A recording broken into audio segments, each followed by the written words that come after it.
En videos anteriores estuvimos analizando la teoría básica de sucesiones. Comentábamos al principio que era de interés empezar a definir el concepto de una serie, pero que empezábamos con la parte de sucesiones porque a partir de los términos de una sucesión se va a generar lo que llamamos una serie. Supón que tú tienes a esta sucesión, una lista de números reales escrita en un orden específico, A1, A2, A3, AN, y así sucesivamente. Esta es una sucesión infinita. Si a partir de ella tú tomas sumas parciales, vas a dar lugar a otra sucesión. Por ejemplo, el término S1 de esa nueva sucesión pasaría a ser el término A1, S2 pasaría a ser la suma de A1 con A2, S3 A1 más A2 más A3, S4 A1 más A2 más A3 más A4, etcétera, etcétera. Y de forma general, cuando tú hables de la enésima suma parcial, pues significará sumar desde el término A1 hasta el término AN. Esto, apoyándote de la notación de sumatoria, lo podrías representar también como la sumatoria de k igual a 1 hasta n del término AK. A esta nueva sucesión de sumas parciales es a la que tú denominas una serie. Las series usualmente se suelen representar a través de estas representaciones, donde nosotros usualmente vamos a trabajar con esta de acá. Por ejemplo, si tú tienes la serie de n igual a 1 infinito de 1 sobre n, esta es una serie que representa a la sucesión de sumas parciales S1, S2, S3, Sn, etcétera, etcétera, donde la enésima suma parcial pasaría a ser la sumatoria de k igual a 1 hasta n de 1 sobre k. Con eso tú estás dando a entender que voy a sumar del término 1 sobre 1 hasta el término 1 sobre n. Ahora bien, de las series nos interesa conocer cuándo estas van a ser convergentes o divergentes. ¿En qué momento sé que una serie va a ser convergente? Bueno, lo podrías saber de la siguiente forma. Imagina que tú tienes a esta serie con términos A1, A2, A3, etcétera, etcétera, y que su enésima suma parcial es la que tú obtienes de sumar desde el término 1 hasta el término n, lo que aquí estamos representando como la sumatoria de igual a 1 hasta n del término ahí. Si la sucesión de sumas parciales converge y el límite de esta enésima suma parcial existe y es igual a algún número real S, diremos que la serie es convergente. Y de hecho, este número que tú calculas va a conocerse como la suma de la serie. Caso contrario, si la sucesión de sumas parciales diverge, pues en consecuencia la serie también será divergente. Por ejemplo, tenemos aquí esta serie y supón que después de que tú ya calculaste varias sumas parciales, pues notas que la enésima suma parcial tiene el comportamiento que observas acá, 2n sobre 3n más 5. Ese es el comportamiento que tiene. Si esta es la situación, de acuerdo a lo que acabamos de comentar, yo debería poder calcular qué pasa con el límite de esta enésima suma parcial y de encontrar algún valor como número real, significaría que ese resultado es lo que llamamos la suma de la serie. Voy a calcular entonces el límite a 2n sobre 3n más 5. De lo que ya vimos en videos anteriores, divides entre el término de la potencia más grande que es n y obtendrás 2 sobre 3 más 5 sobre n. Calcula el límite cuando n tiende a infinito y el resultado será 2 tercios. Este número que tú observas acá va a conocerse como la suma de la serie. Ahora anota algo importante. Para que yo pudiese calcular esto, fue necesario que conociera el valor de esa enésima suma parcial. En otras palabras, pues algún término que me represente de forma general cómo voy a calcular a la suma como tal.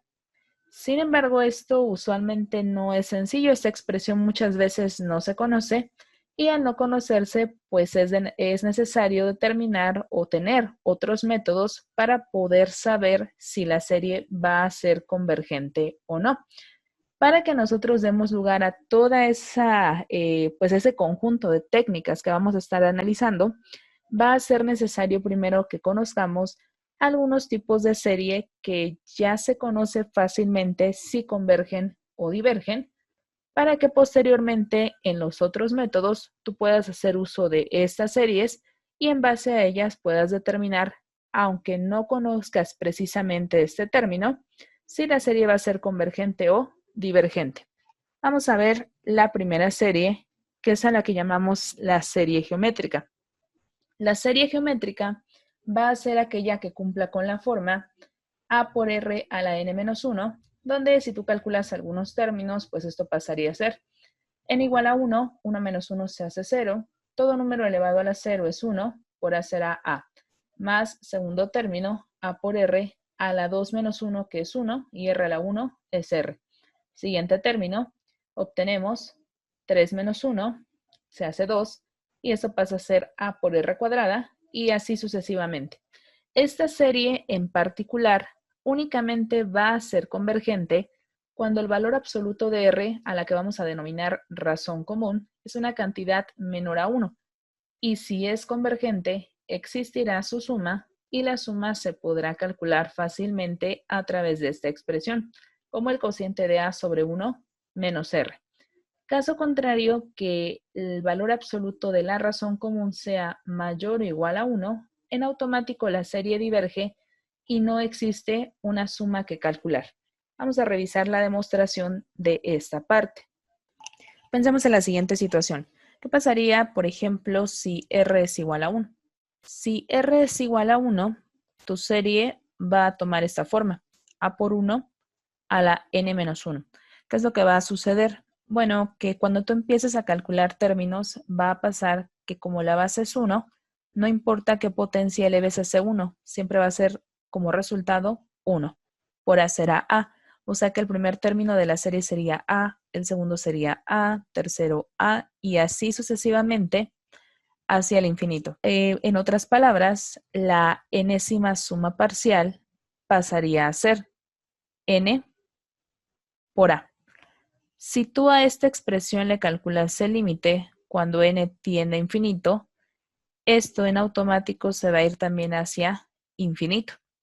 Y ya que va hacia infinito, o bien también podría ir hacia infinito negativo, dependiendo del valor que tenga A, significaría que esta serie es divergente. Así que para el valor de R igual a 1, la serie diverge. Pensemos ahora en otra situación. Por ejemplo, ¿qué pasa si R es distinta de 1? Bueno, si R es distinta de 1, la enésima suma parcial vendría a ser sumar el término A más A por R más A por R cuadrada, y así sucesivamente hasta que llegas al enésimo término, que sería A por R a la n menos 1. Recuerda que lo que tú vas a hacer es calcular el límite a la enésima suma parcial, pero para hacerlo, pues requieres conocer un término que te la represente. Ahorita lo que tú conoces es la suma de todos estos, pero no hay un término como tal que me diga cuál es el resultado de cualquier suma parcial. Por lo que entonces voy a intentar generarla. En el caso anterior sí la pudiste generar, es n veces a, pero veamos qué pasa ahora. Voy a multiplicar ambos lados por r y voy a obtener r por Sn igual a por r más a por r cuadrada más a por r cúbica, y así sucesivamente hasta que llego a por r, ya que n-1 más 1 se restarían y quedaría únicamente potencia n. Ya tienes este par de expresiones. Voy a restar la enésima suma parcial menos el producto de r con enésima suma parcial. ¿Qué va a pasar si tú restas estos términos? Pues si observas, este término y ese término se van a cancelar. Este con ese también.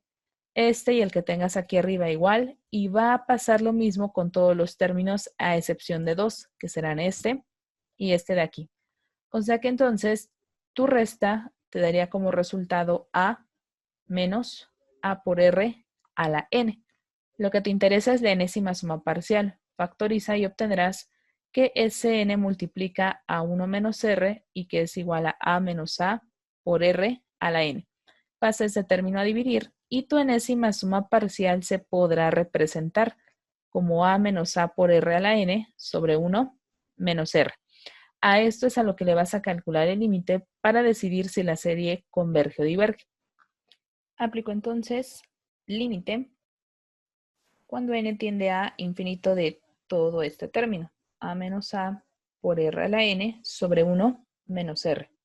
Propiedades de los límites, esto se puede separar así. Como el límite, cuando n tiende a infinito, de a sobre 1 menos r, menos el límite, cuando n tiende a infinito, de a por r a la n sobre 1 menos r. Ahora observa esta parte. Ya que n es la que tiende a infinito, este término de acá es una constante, por lo que el límite de una constante es la misma constante. ¿Y qué pasa con el que tienes aquí? Lo voy a reescribir de la siguiente manera. Ya que a y 1 sobre r son constantes, pues según propiedades de los límites se pueden sacar fuera de ese límite y generar entonces a sobre 1 menos r por el límite cuando n tiende a infinito de r a la n. Evidentemente hay muchas posibilidades para este límite, pero ya de videos anteriores habíamos mencionado la existencia de este término y recordando lo que tengo aquí arriba, esta expresión únicamente iba a ser convergente cuando r fuese una cantidad menor a 1 y mayor a menos 1, o bien r fuese igual a 1. Respectivamente obtendrías como resultado 0 y 1. Claro que para el caso de r igual a 1 tú ya lo analizaste y sería divergente, por lo que tu única posibilidad es esta de acá. Para que este término sea convergente y de hecho obtengas como resultado un 0, es necesario que r sea una cantidad menor a 1 y mayor a menos 1. O recordando un poquito lo que vimos en diferencial, eso también se puede escribir como el valor absoluto de r menor a 1. O sea que si r está dentro de este conjunto de valores, significa que este límite existe y equivale a 0. Pero ya que 0 por cualquier cantidad de 0, todo ese término desaparece y finalmente el resultado será a sobre 1 menos r. Quiere decir entonces que la enésima suma parcial fue convergente, pero solo converge bajo el caso de que el valor absoluto de la razón sea menor a 1. Y si es el caso, pues decíamos que la enésima suma parcial se puede calcular así, como a sobre 1 menos r. Por eso es que ya de forma directa para la serie geométrica solo nos vamos a fijar en qué pasa con el valor absoluto de la razón y si es convergente, pues ya en automático puedes calcular la suma de la serie de esta manera. Vamos a denotarlo de esta forma también. La suma de la serie, según lo que ya comentamos antes, se va a denotar de esta forma, como a sobre 1 menos r. Por ese video es todo. En el siguiente vamos a analizar algunos ejemplos utilizando la serie geométrica.